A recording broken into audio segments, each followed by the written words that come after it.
சட்டசபை பொது தேர்தலை இலக்கு ஈரோடு கிழக்கு தொகுதி இடைத்தேர்தலில் தமிழக வெற்றிக் கழகம் போட்டியில்லை, விஜய் அவர்கள் முடிவு. இதுகுறித்து தமிழக வெற்றிக் கழக முக்கிய நிர்வாகிகள் கூறியதாவது: நாடாளுமன்ற தேர்தலுக்கு முன்பே எங்கள் தலைவர் விஜய் அவர்கள் கட்சி பெயரை அறிவித்து விட்டார்.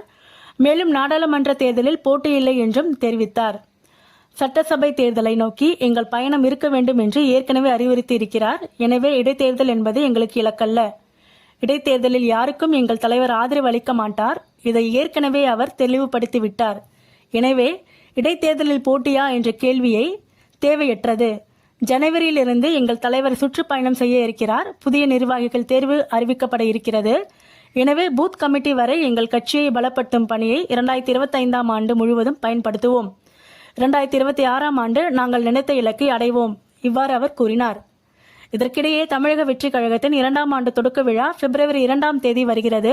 இதனை பிரமாண்டமாக கொண்டாட விஜய் அவர்கள்